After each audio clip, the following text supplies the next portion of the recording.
Good morning, you guys. Today we're going to be talking about practical steps to take to have fun in your marriage. So, Dr. Kim, if I'm not having any fun in my marriage, what is like the first practical step to take? I probably get a little pushback back on this, but put your phone down. I agree. It's just so many times when I'll see a couple out, even at a nice restaurant, and they're both on their phones instead of talking. Well, you spend the money to go to a restaurant and have fun, and then if you're on your devices the whole time, I don't think that works well. Yeah, I completely agree. I've caught myself multiple times in the last week where Boone is trying to have a conversation with me, and I'm on my phone and not listening to him, and that is so rude. I listened to something not too long ago because some people say, "Oh, we can multitask." That really, our brain can't multitask. I mean, you're going to focus more on one thing than you are on the other. And Nancy, this a few years ago, we were on a beach trip. It's a beautiful place, and we were having dinner, and they had this deal where you could set up this neat tent on the beach, and it was kind Yeah. of sheer, and you could see through in a couple, and they served you dinner out there in the moonlight off the water. And so I thought that was so cool, and I looked down, and you could see the reflection of both their phones. They're sitting there with the ocean in front of them, with the moon glistening off of it, and on the phones. I'm thinking, why? Just eat in your rooms. Yeah. We miss what's like right in front of us, what's I happening right know. now. I know. So that would be that. I think date ideas, new activities. Nancy and I are always open to trying new things. That's how we kind of got into pickleball. That's how we kind of revived hiking during the pandemic. But just, think about maybe some of the things that you did when you were dating you enjoyed. Sometimes I'll take people back to that, and then they'll kind of start talking about some of those fun things, and it'll kind of stimulate, well, let's do this now, or let's try something. Or sometimes we've had where we just, each one of us would write down 5 things we'd like to do on little pieces of paper, and we'd draw one out and we'd do it. And that worked. That was fun. I like that. Yeah, we did. One time went through the phone book back when we had phone books. That Mhm. really dated me on that, dude. Mhm. So, I remember phone books. and we just started, and we'd go pick one restaurant with an A, and then we go to B and C, and that was fun. We didn't go all the way through the alphabet, but it was kind of fun. So I think those are things. Just think about, be a little creative with it. I think sometimes we get so distracted and so busy that we forget. And to do those kind of things doesn't take very long. And so Yeah. then it gets in pre-planning. I think if a lot of times today, if we don't put it on our calendar, it doesn't happen. We can have all good intentions. We're going to have a date this weekend, or we're going to go do this. And if you don't set time aside, especially if you have kids, because they'll fill the gaps for you. Yeah. And so if you want to do some things, you have to do that. Yeah. I think creative dates are good. I think Nancy, I don't really more because the way my schedule is. We do on the weekends, but lunch dates are good dates. Because a lot of times you've got an hour for lunch wherever you work, and if your spouse can meet you or bring you lunch, Nancy used to do that some. She'd bring me to lunch, and I'd take a short break when I was at the counseling center. So those things are good. Um, just there's so many options out there that couples can do.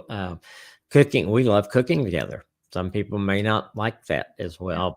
Guys seem to like activities. So if you can find an activity you both like we both have fallen in love with playing pickleball and hiking and stuff. And so that's really fun to do that. We like gardening together. We like, those kind of things are really good. We've got TV series we watch together. So just kind of looking for opportunities, because I think they're right. We talk about touch points, and there's those touch points of having fun together, I think, are in front of us. We just have to be conscious and take advantage of them.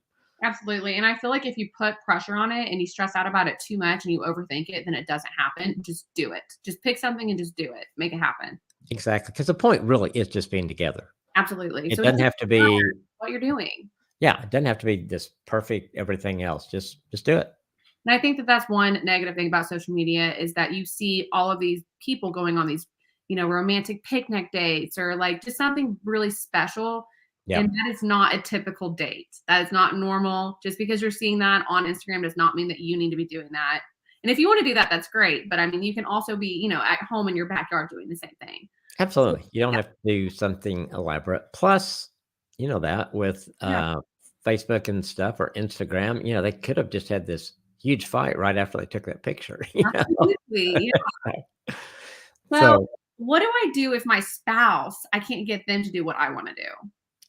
I think one thing that I've tried with some people that would say that the same thing is say, hey, let's do some things different. Why don't you pick a couple of things and let's start with that and kind of let them pick? Because, to get your spouse engaged, just a guy, sometimes it's kind of hard to get us engaged, like, especially if you ask us, hey, let's go to the ballet. And they're going, Yeah.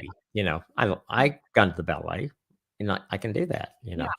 I was gonna But say Boone would love to do that. yeah, the ballet. Yeah. He'd be like, Yeah. "Okay, let's go."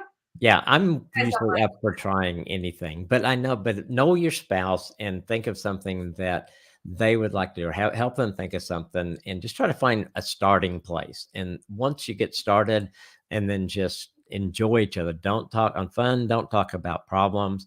Just have fun. Just like back when you were dating. You didn't sit down and talk about all your problems and stuff like that. No, you had fun and enjoyed each other. So trying to get that back is so important.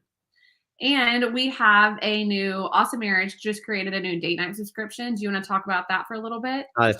This is really fun. Megan on our team came up with that, and it's just up for a week, but you will get a date planned Yeah. every Sunday for 4 weeks, and in that you get an invite to give to your spouse. So it's just kind of inviting them. So it's kind of a fun atmosphere. And Mhm. there's a prayer. There's always a prayer with each one. Just inviting God into that time, and so Yeah. you make the most of that time. A Bible verse that you can talk about, and a couple of activities, and then the thing that's so well received of all our date stuff is the conversation guide, creative questions to ask each other that you can, it just kind of gets some things going. And it's a way to kind of jumpstart, because some people say, yeah, I want to communicate more. We don't know where to start. Well, this is a great way to start. And I mean, these are like $5.99 for 4 awesome dates Yeah. that would kind of help you walk through. And so I think it's a fun thing. I would say, do it, order it, surprise your spouse, or talk about it together. But I think it's something that you would really enjoy, and it may jumpstart some other things, get you back to regular dates, and some of them because this has two out to do at home and two outside. Yeah. And I think sometimes we forget you can have a date at home, and that can be a lot of fun. Some of our funnest dates have been at home for sure. So you don't have to spend a lot of money on this. No, no, absolutely not. Course. Nancy, one of our favorite dates when we were poor and really married, there were early married, there's a lake here that has a dam, and we would go sit out there and watch the sailboats and the sunset and take a picnic or something like that. I mean, we didn't spend any money at all, and it was so cool and so romantic, and just so you don't have to spend a lot of money. Be a little creative with things. I love that. That's awesome. Yeah. Well, that is unfortunately all the time that we have for today. I will go ahead and link to the date night subscription below after this. And if you guys have any questions, please feel free to drop it in the comment section below or send us an email. And we hope that you guys have a great week. Have a great week.